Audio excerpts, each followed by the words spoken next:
여전히 높은 수준의 대출 금리와 경기 침체 우려 속에 전국 아파트 값이 46주 연속 하락, 서울도 내림세가 43주째 이어지고 있습니다. 서울은 이번 주 낙폭은 마이너스 0.215%로 지난주 대비 마이너스 0.16% 대비 하락폭이 축소되었습니다. 수도권은 이번 주 마이너스 0.22% 하락으로 지난주 마이너스 0.28% 대비 하락폭이 역시 축소되었습니다.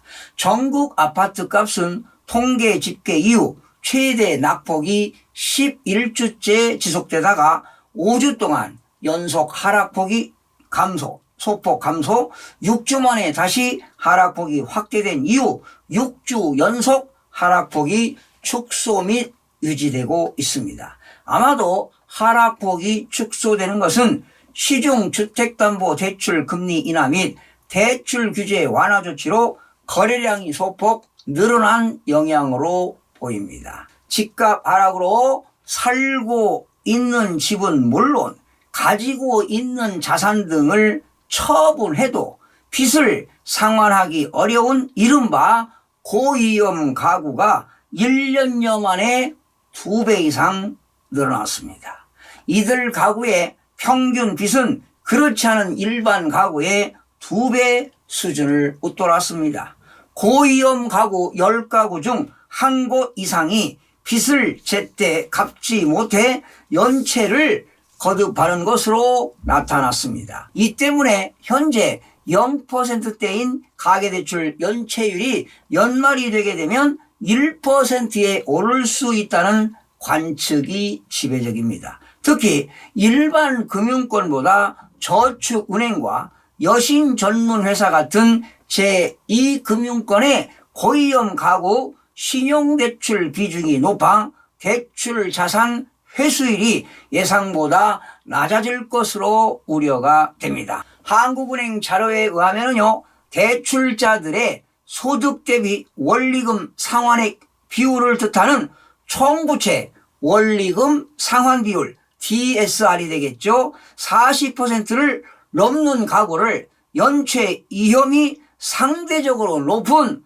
과다 채무가구로 평가하고 있는데요. 지난달 기준 우리나라 전체 금융부채 보유 가구 중 24.7% 그리고 자영업 가구가 30.9%가 DSR 40%를 넘긴 것으로 파악이 됐습니다.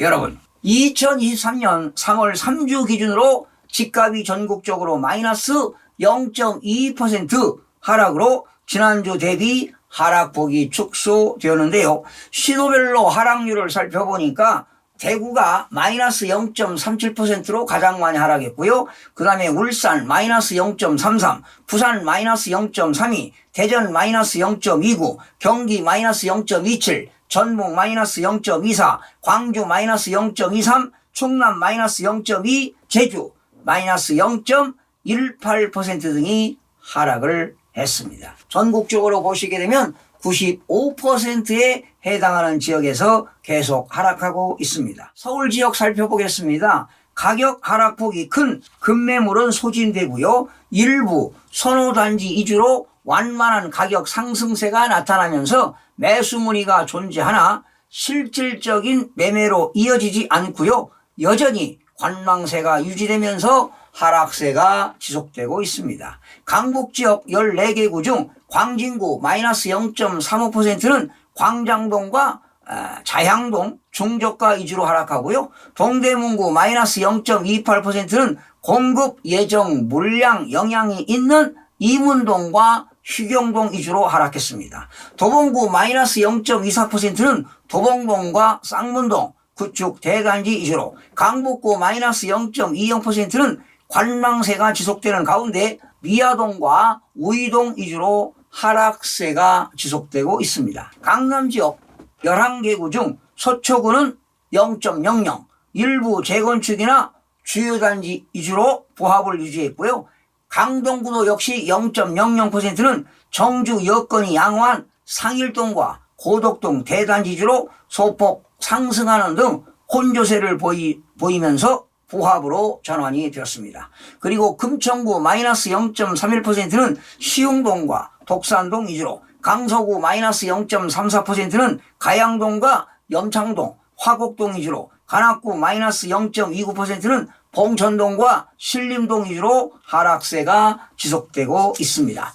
수도권 지역인 인천 지역은 급매물이 소진되면서 하락폭이 축소되었으나 매수 관망세가 이어지는 가운데 부평구 마이너스 0.36%는 일신동과 산곡동, 부계동 위주로 하락했습니다. 남동구 마이너스 0.23%는 도림동과 논현동, 서창동 위주로 하락하고요. 중구 마이너스 0.22%는 신흥동 3가, 운남동과 운서동 위주로 하락하고요. 미추홀구 마이너스 0.18%는 관계동과 용현동, 하익동 위주로 하락하는 등 하락세가 지속되고 있습니다. 지금 인천 지역은 43주째 연속 하락세가 이어지고 있는 가운데 송도 지역 신축 아파트를 중심으로 가격이 폭락하면서 최고가에 비해 7억 원 가까이 하락하는 거래가 계속 잇따르고 있는데요.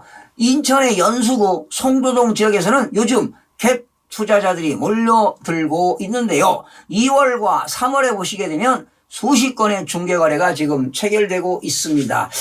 자, 이게 지금 이유가 왜 그럴까요? 집값이 지금 반값으로 떨어졌기 때문에 이제는 더 이상 떨어지지 않을 것이다 하고 지금 갭투자들이 몰려들고 있는데 좀 성급하지 않았나 이런 생각을 해봅니다. 경기 지역 살펴보겠습니다.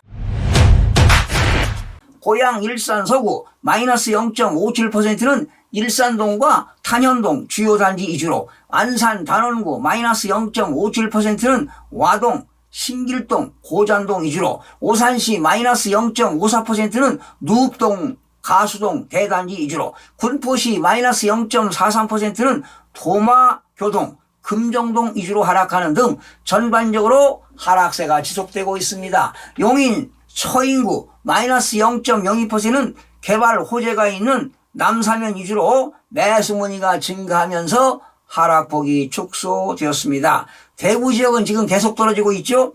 중구 마이너스 0.58%는 대신동과 수창동 주요 단지 위주로, 동구 마이너스 0.44%는 도동, 괴전동 등 외곽 지역 위주로 하락세가 지속되고 있습니다. 울산 지역입니다. 북구 마이너스 0.43%는 연암동과 상안동 위주로, 동구 마이너스 0.33%는 서부동과 전화동 구축 위주로 하락세가 지속되고 있습니다. 자, 세종시입니다. 세종시는 부동산 규제 완화 기조, 시중 대출금리 인하 등 급매물이 소진되고 세롬동, 다정동 주요 단지 위주로 매수 문의가 증가하면서 지금 세종시가 하락에서 상승으로 전환되었습니다. 급급매 위주로 이제 세종시 거래가 발생하면서 지금 하락세가요 85주째 이어지다가 지금 86주째에는 처음으로 플러스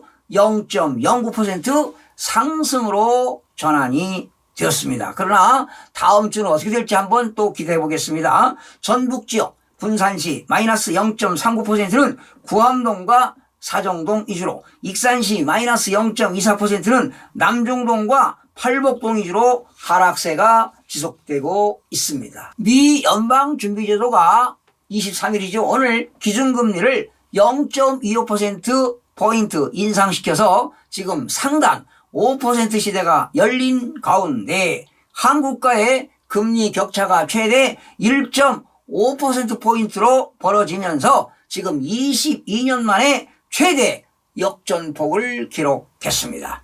연준은 최근 실리콘밸리은행이죠. SVB 파산이 촉발한 금융 시스템 불확실성이 신용 경색 등 경제 전반에 미치는 영향을 예의주시하면서도 인플레이션 대응이 통화 정책의 우선 고려 사항임을 재확인했습니다. 제롬 파월 의장은 기자회견에서 우리는 물가 안정을 회복하는 데 전념하고 있으며 말뿐만 아니라 행동으로 그 자신감을 유지하는 것이 중요하다고 밝혔습니다. 사실은 미국 연방준비제도가요 물가 상승률 2%를 유지하는 게 목표인데 지금 지난 2월에 소비자 물가 상승률 CPI가 6.1% 하지 않았습니까? 그러다 보니까 이번에도 이런 어려운 여건 속에서도 0.25% 매입 스텝을 단행한 바 있습니다. 한미 간 금리 격차가 2000년 이후 가장 큰 폭으로 기록되면서 자본 유출 등 우려가 나오는 가운데 지난달 기준금리를 3.5%로 동결한 한국은행에 대한 금리 인상 압박도 커질 것으로 보이는데요. 아마도 다음 달이죠. 4월 13일 날 열릴 한국은행 금융통화위원회에서 인상이 유력해 보입니다.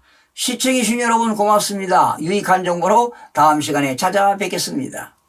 마음이 드셨다면 구독, 좋아요 꼭 부탁드리겠습니다. 고맙습니다.